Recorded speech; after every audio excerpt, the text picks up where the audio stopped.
7:30 Eastern, 6:30 Jordan Hare Stadium, and televised on SEC Network. Turn over to Coach. Thanks, Tony. Yeah, just looking forward to getting back with our players today. As you can imagine, very difficult day yesterday. Around the office, a lot of coaches and players that came through. Not very pleased with how we played on Saturday, but today is the start of a new week with the players. Obviously, coaches were at it yesterday, but everybody's in good spirits and working hard to try to go get a victory. A team playing Auburn that has been very close this year. They're 4-4, and their losses have been very close. A couple very difficult losses for them, so they're very close to being a very, very good football team as far as the record goes. But very big, very physical, very well coached team.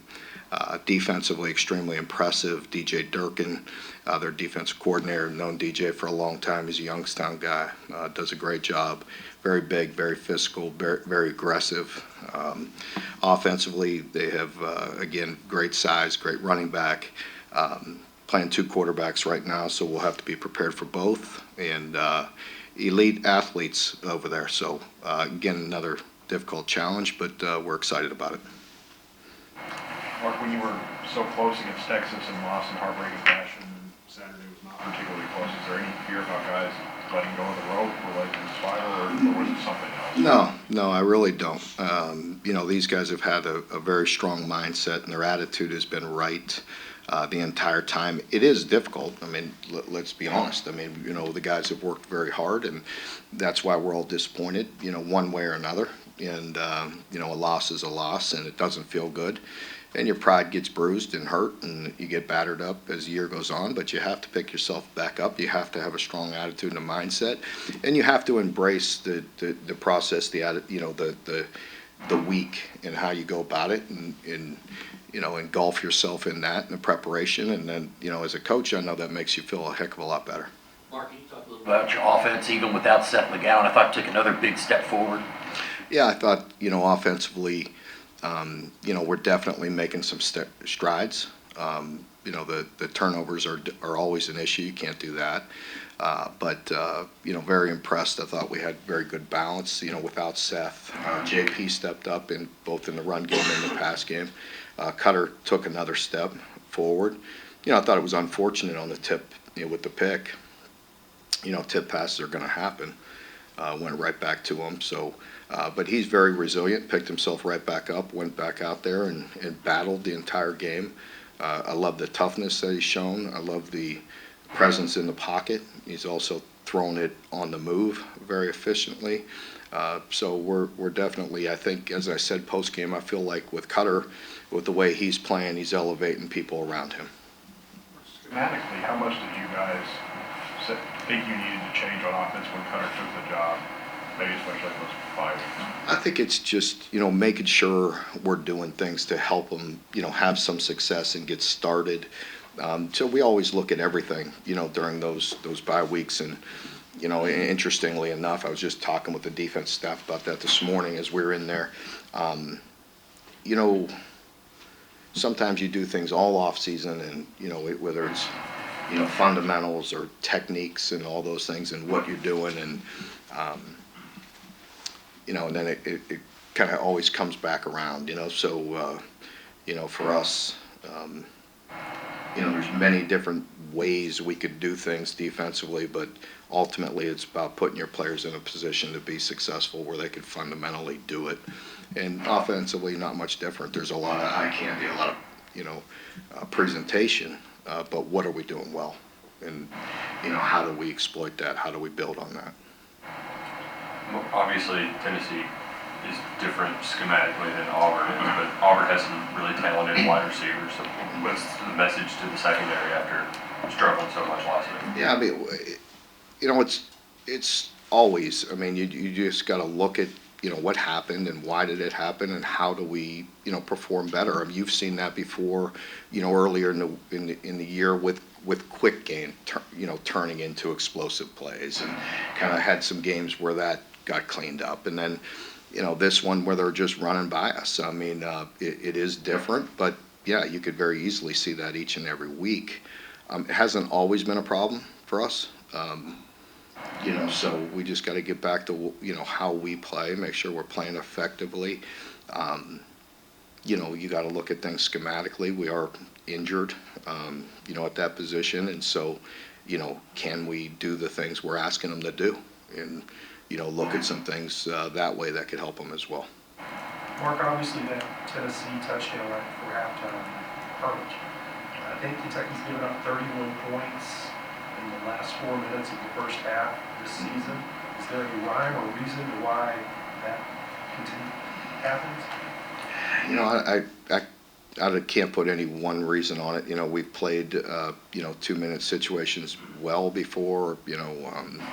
Our offense has been effective in moving it in 2 minutes as well. But giving up touchdowns is a real dagger, for us. With this past week, kind of like the question before here, you may be doing something to maybe try to protect a one-on-one situation outside, and people have answers. And they're, playing, these are very good teams we're playing, obviously, very skilled and very fast and very, playing at a very high level. So they put you in a bad situation. There's no excuses. I mean, we just have to step up and make plays, whether it's outside, inside, you name it. You can't always protect. There's not always a perfect call. You got to do the very best you can. You mentioned both quarterbacks. How did Auburn change when they put in a new guy in that fourth quarter? They didn't change. I mean, their offense is going to be their offense. Both guys are older. They've been around, experienced players. They're going to do what they do. So, not much. They run the ball well, and I know some of early, the leaky QB run game was kind of ad-lib. But what's it like for a defense when it's more designed that they'll do? I think, playing, last year playing Auburn, and, you watch them on film, and then you see them in person, and sometimes you feel the presence a little bit more, and I thought they were very big, very physical across the board as a team. And so, when you see Cobb run in their O-line, they're very physical, and he breaks a lot of tackles, and he's very talented. I thought he has great vision, he has great balance, he has great strength, and so he could run through some tackles. So, to your point, I mean, I don't want to be sitting in here next week talking about tackling. It's about team defense, being in good position, being very, physical at the point of attack, and bringing your, legs with you and grabbing up. So, he's very talented. He makes a lot of people miss. Mark, you said you were going to elaborate on Stephen Soul's status this week. Yeah, Stephen, hopefully, everything, all indications are that he'll be back at full strength this week. Is there any update on Willie or Hartley? We'll see. I'll see how the week goes, but we anticipate both will be back at some point this week. Is McGowan's a thing that you have to continue to monitor too? I mean, Like, It's going to be up to the wire again, probably. it has to do with whether he is physically strong enough to hold the ball in certain locations where he's at with holding. Mark, it's 2 years in a row where injury at corner has really hurt you guys. Obviously, good players you lost both years. How do you feel about the depth there? I know your best teams, you have 3 or 4 guys you rotate at that position a lot. Yeah, that's. I've been thinking a lot about that too, because you need more. Obviously, you need more depth. To the question I answered post game about the strength of the secondary. I mean, I felt like we had 3 really quality, 3 guys that we consider starters, and now all of a sudden you get down 2 of them, and it doesn't help when you're playing Tennessee and Auburn and so on. Very, very talented wide receivers. is that big picture wise? Obviously, roster construction has changed quite a bit in the last 5 years, but how much do you have to reconsider the big picture roster construction decisions almost year by year? Definitely. Definitely. You still, And we have some young guys like at that position that have played well for us that you want to continue to bring along and develop. But, to your point, I mean, you need a solid two deep there at that position. You need 4 or 5 guys. And a lot of times you could, rotate a guy. He may be your nickel once in a while as well. So, I think, yeah, it is definitely year to year with building a roster. I mean, not every year, I've said that before, that I think you're going to go out and try to get 50 plus, but you want to have, some continuity and some guys carry over. But, it is definitely year to year. I think the outside observer would say, well, at least the freshman guys have been performing very well. Do you feel like you all have a good pulse on what you're looking for in the high school ranks and how you're developing them? Yeah, I do. I feel very good about that. I agree. I feel like the young guys are, it's tough, right? You sit here and say, hey, we need you to go win against Tennessee or Auburn or so on, and as freshmen, and they definitely could supplement. When you're counting on a lot of them to help you do that, it's difficult, right? But these guys have stepped up. We're better because of them, and we feel like we have a good group of both freshmen and redshirt freshmen or sophomores. The second year guys. We feel like we have some good players in both of those classes. Speaking of young guys, I remember that year that Dane and Barry on the Auburn all freshmen. You talked a lot about how hard it was to keep those guys because everybody wants to steal them from you. In the revenue sharing era, is it easier for the player retention stuff? Yeah, as I mentioned, in the summer and leading up to the year, I feel like, we have a chance to come out on the other side of that. I've said that many times prior to the year. I know the year's very difficult, not fun on anybody, but I do feel like with the revenue sharing, you have a chance to both retain guys and be on somewhat of a equal playing field, moving forward. I'll just stop there. If there's anything I say looks like an excuse. Mark, when you got here, you stroked and you accomplished changing the culture here. And yet with everything you just talked about, building a roster, retaining players, just how much more challenging is it? I know it is what it is. Everybody has to deal with it. But Kentucky has its own set of challenges. Well, it does, but everybody had that. We have our own. Everybody has challenges, and it's this era that we've been in, hasn't been real fun for too many, except you had a boatload of money, and so that was fun for them.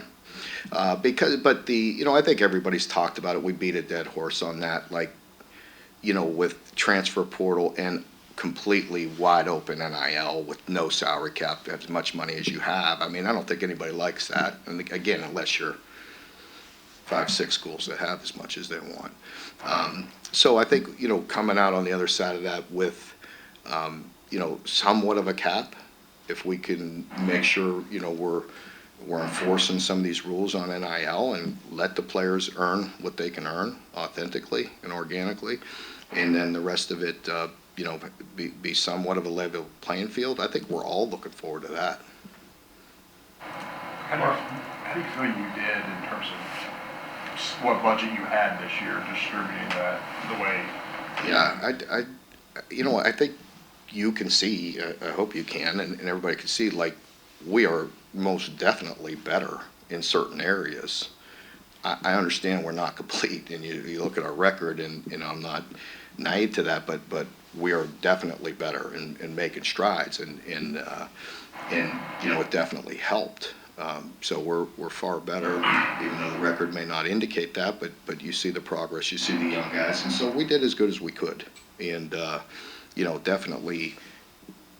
For this last year, for this team, had more resources, and I'm grateful for it. I wish, the results would be better, but I know we are better. But you're not going to do it in 1 year either. You still have to build a roster over, the course of at least 2-3. Yes, you look at it, you evaluate it every year, and you hopefully just patch a couple holes. You don't have to patch all the holes. Mark, through 7 games, how has Jagger played at center? Yeah, very, very impressed. Very pleased with the way Jagger's playing. He's been a great leader for us, very solid player, and then taking it to another level this year at center. A lot of stress on him, a lot of pressure, and he's done very well in kind of anchoring that offensive line, so it's been very good. Speaking of the portal, have you gotten to play from the offensive tackles you had hoped? Yeah, definitely playing a lot better. You know, it's hard. I think we all know it's a challenge blocking some of these guys who block, but it's letting us operate, as you can see, and you know, it's been much better. Is there any thought in the fourth quarter, once that game had gotten out of hand, playing some younger offensive linemen who have not gotten Yeah, definitely. Been thinking about that and talking about that with the staff as well. And, you know, just for the development. Now, I will say that a lot of, you know, again, I've talked about it, but 3 or 4 of those guys feel very solid, you know, very confident about and working extremely hard. I know you're not seeing them on game day, and we do need some game reps because there's nothing like replacing game reps. But some of these guys have played already and definitely need to get them a few more snaps, but working the heck out of them in practice, and they're definitely getting better. And you know, we're very confident in those guys. Mark, the points and the yardage y'all had were the most you've had in a while against a ranked team. But putting that aside, did you feel like that was the best you've seen Bush as a play caller, some of the creativity, like the pass by Kendrick, the end around to Kendrick on 4th down, just things like that, like that aren't just the raw numbers? Yeah, I think in some of those instances and situationally, I think it's fair. I mean, I don't want to put those exact words because that'll be a quote, you know, but but I think all of us as a staff, you have to look at those things. We had been good in short yards the week before. In critical situations, we weren't. Went back at it this last week and it improved. You know, it gave them some different things to look at and evaluate, and so, you know, I think it's fair where all of us are, you know, working at those things. You know, there's the big rocks, the big things, and then there's the little things that sometimes define whether you win or lose. March practice we saw early in camp before he got hurt, and in spring DJ Miller was doing a lot of the things we saw Saturday.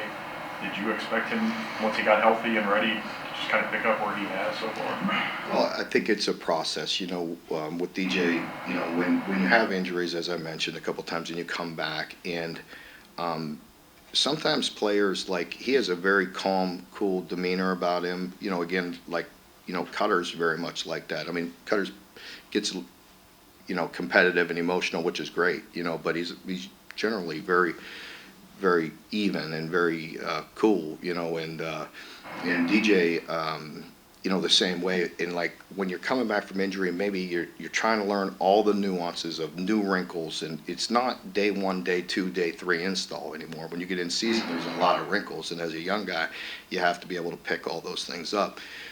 So I think the urgency of practicing and the confidence that you have to present during the week has improved. And, you know, we're pushing a lot of our guys that way. He also said that touchdown, you know, near the sideline, the toe tap down he wasn't a part of that call, but it was just a rollout. So fair to say he's got a pretty just good natural. He does, and there was another play in the game, same thing. One of his other catches where it was off a broken play and off schedule, and you know, so.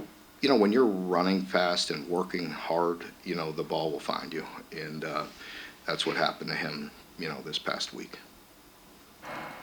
Mark, you've talked about Cutter's development, and obviously you see him every day, but in game situations, has he surprised you at all with anything? Yeah, I've been very pleased, let's leave it at that. I don't know about surprise because I've seen it before, but, you know, it's been very good to see. You know, he's been, yeah, I guess you could say that. In some ways, you know, he's, you know, when he gets out a couple of those traps, you know, it's great to see because I've coached a lot of defense in my days, and when that happens to you, you're very frustrated, you're mad, you know. So when you get out of something like that and create plays down the field after it looks like you're getting a sack or, you know, all that, it's been fun to watch. And I'll also say again, he's been very impressive on the run, on the move. Very accurate and very good decisions under some serious duress. You mentioned earlier kind of alluded to schematic considerations that should change defensively. How much do you balance protecting guys versus Okay, but we do need to force some turnovers against, you know, a high-powered offense. Yeah. Well, you saw that Saturday, like, you know, pressure, you know, we did, you know, two out of the first three were, you know, two of them were 3 and outs, so we had back-to-back 3 and outs, which is hard to do against that offense, but obviously didn't sustain it. But one of them wasn't a pressure, you know, and, you know, later, you know, tried to pressure again in a critical, third down, and they made us pay, you know, so I think we trying to mix it up, much like the week before. There was some simulated pressures in there, all-out pressures, you know, coverage. We've tried it all, you know, and continue to try it all. I think Tennessee is definitely different, as I mentioned. They kind of like, you know, they kind of force you to show your hand, and then, you know, you have to be able to win. I know, of course, the goal on Saturday is to win, but aside from that, what's some other tangible things that you want to see your team accomplish? Well, I mean, you want to see growth. You want to see, you know, continue to build on the good things we're doing. I mean, ultimately, you know, it's a bottom line business. We want to get the win at all costs. And, you know, so whatever it takes to win the game is what we're hunting. You know, but, you know, you're not going to do that unless you make progress and make growth in all these areas and put it all together. Anyone else? Okay, folks, thank you very much. Thank you.